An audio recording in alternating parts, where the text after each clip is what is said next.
Most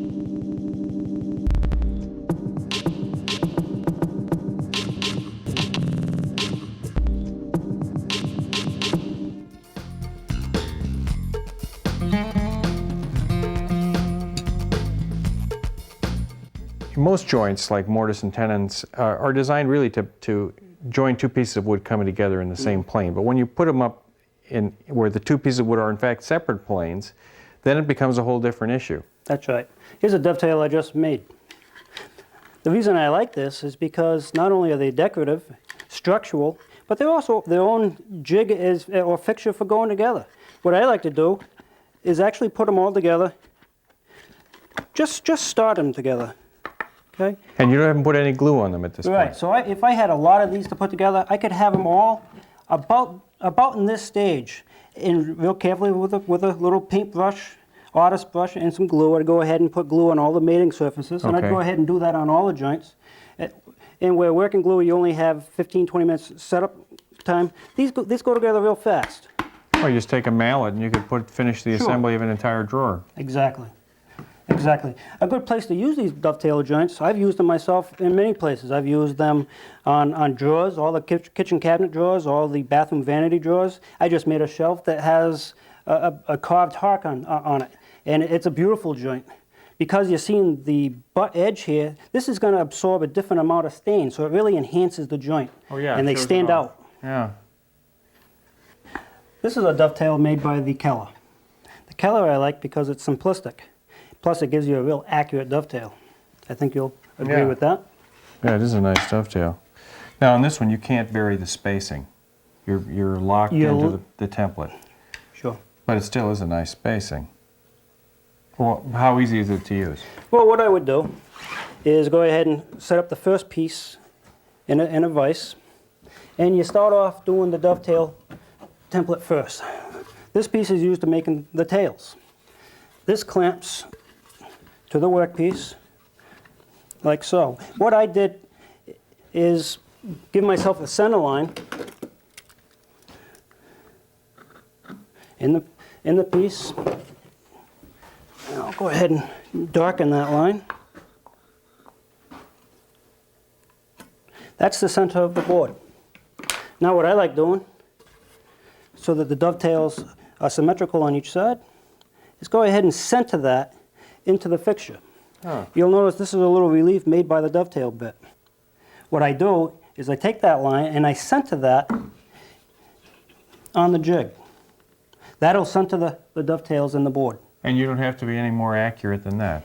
With this, that's the beauty of this jig, because even if I were off a 32nd of an inch, the mating piece is going to be the same, because I'm going to use this piece to actually mark my second piece. Oh. So the arrow would be on the same direction on both pieces.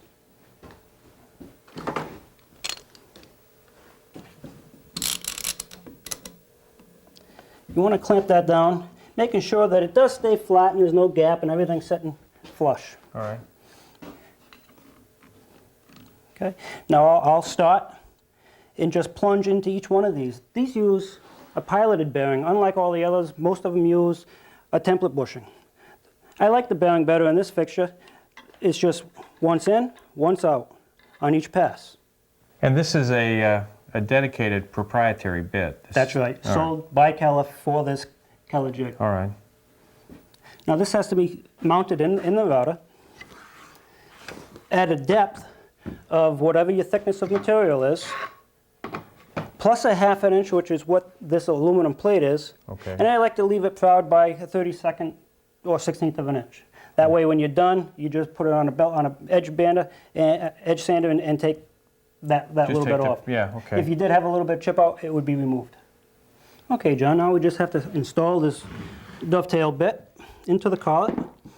I'll make sure I don't bottom it out. I like to push it in all the way and then back it up about 1/8 of an inch, making sure I have at least 3/4 of an inch of the shank in the collet. So that makes sure it only touches the side walls of the collet. Right.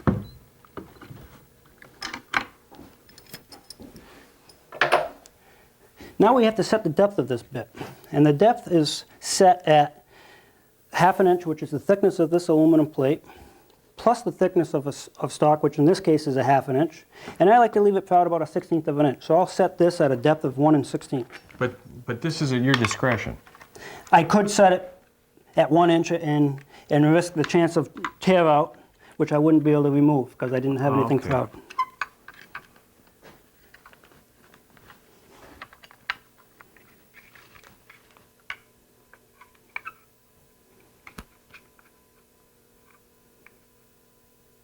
Can I tighten it for you when you Sure, get it right? that'd be great. Okay. Thank you. Just make sure one more time.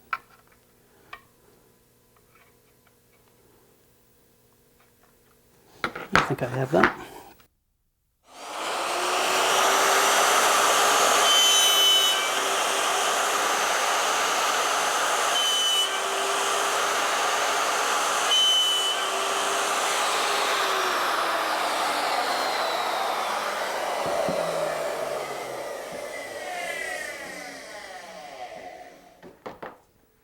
So now we've got the tail piece cut. Yes, we do. Now we're going to use this piece to make the pins.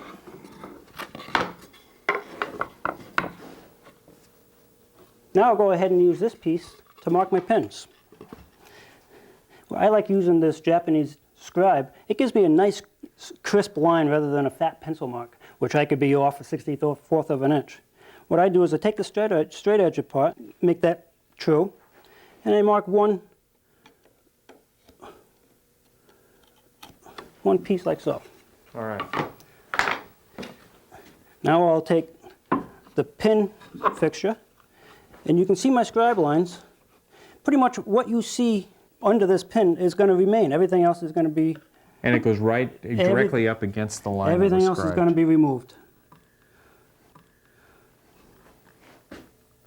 Bring that right over like so.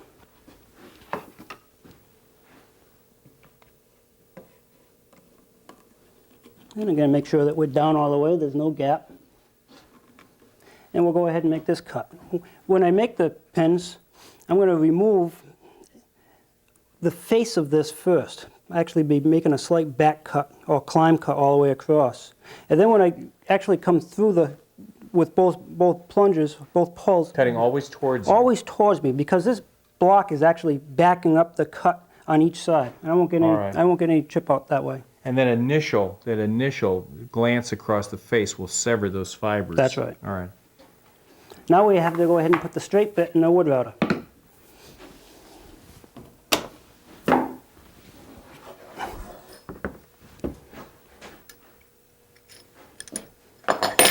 Okay, John, now we just have to set the depth the same way we did the last time. About 1 1/16", and I say about because it's not that critical.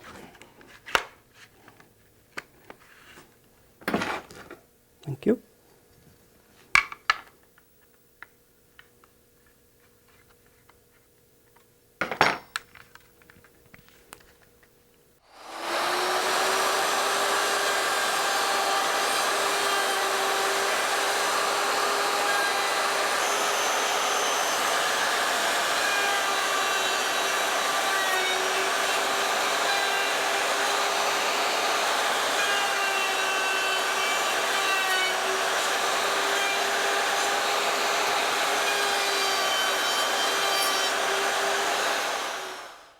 See what we have, John.